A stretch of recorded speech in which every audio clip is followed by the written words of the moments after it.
Aujourd'hui, je te montre comment faire une raviole au sourirati caviar d'Ekiten. En vrai, c'est pas si mal. Y a pas 500 balles de caviar et je t'en... Tiens, viens manger.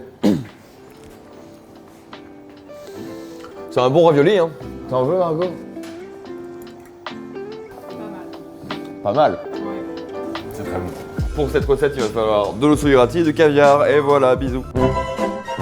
Le sourirati, on est sur un fromage typique du Pays Basque. C'est un fromage de brebis qui est délicieux, c'est un de mes préférés. Pourquoi le caviar? Sur ce fromage-là, tu vois, t'as une acidité et un léger côté noisette. La noisette se marie toujours très bien avec le caviar. Sur le caviar, on va être aussi sur un caviar d'Aquitaine. L'idée, c'est de mixer un petit peu cette zone-là, quoi. Donc là, l'idée, c'est vraiment d'avoir une raviole ultra gourmande. Allez, on va commencer par nos vilaines échalotes. Allez, on va ciseler notre échalote.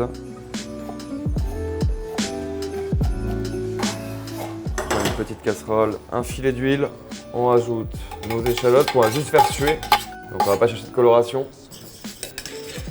À côté pour mouiller, là on a préparé une sorte de bouillon, un peu d'achi, tu vois. Tu peux très bien partir sur un fumé de poisson. On est sur une cryo de quoi, Quentin?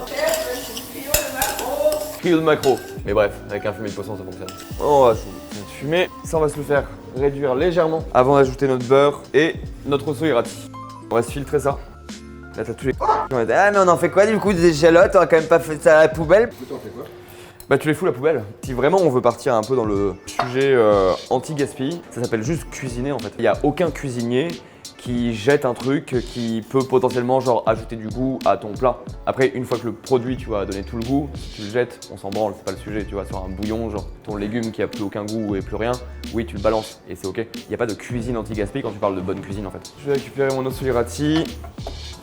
Tu prépares un mixeur à côté, un petit fouet, on fait bien chauffer ça, on s'est râpé notre sourirati et là on se rajoute le beurre pour notre beurre blanc. Il faut effectivement un petit peu de beurre. Là c'est le moment où on va chercher à s'émulsionner tout ça. Ouais, on s'arrête pas de fouetter, on joue un petit peu aussi avec la chaleur. Là on n'est pas sur un beurre blanc traditionnel, comme on s'en rapproche en termes de construction. Tu vois, il faut que ton beurre soit très froid, avec ton liquide qui soit assez chaud pour faire fondre la totalité. Fouetter et jouer avec la température, mettre la bonne dose de beurre à la bonne température. On rajoute notre sourirati. Une fois que ton beurre blanc est froid, tu viens mixer, mais sans mettre genre la totalité du mixeur, de manière à intégrer un petit peu d'air. Et en fait, si tu intègres de l'air, genre ça s'épaissit, tu joues un peu avec la texture. On va juste se lisser légèrement. Donc une fois que ton beurre blanc a cette texture-là, sans grumeaux, tu récupères ton caviar d'Aquitaine, ok? Une petite cuillère, juste histoire de te donner. Tu le mets dans ton beurre blanc, tu mélanges avec une maryse. Le but du jeu, c'est de mélanger délicatement pour pas éclater les grains. La raison pour laquelle on a fait refroidir notre beurre blanc et qu'on l'a légèrement aéré, c'est pour pas que les grains puissent tomber au fond et de manière en fait à ce que ça soit genre ultra délicieux. On récupère notre pâte à ravioles qui a été fait la veille. En gros, on la passe plusieurs fois pour lui donner du corps, tu vois, un peu d'élasticité. Ça, on le fait 2-3 fois, tu vois, on replie, on repasse. Ah, l'Italie.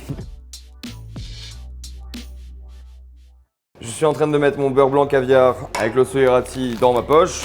Ok, on récupère du coup notre beurre blanc. J'humidifie la pâte de manière à pouvoir sceller mes ravioles correctement. Et tu replies absolument. Prends un emporte-pièce et tu viens appuyer pour donner la forme à tes ravioles.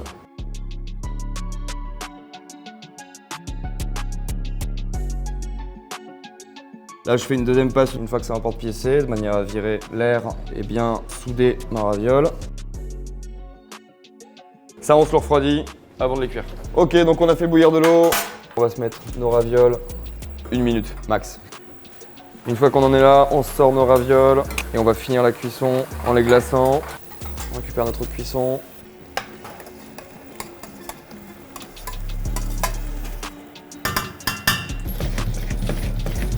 On récupère notre sourirati.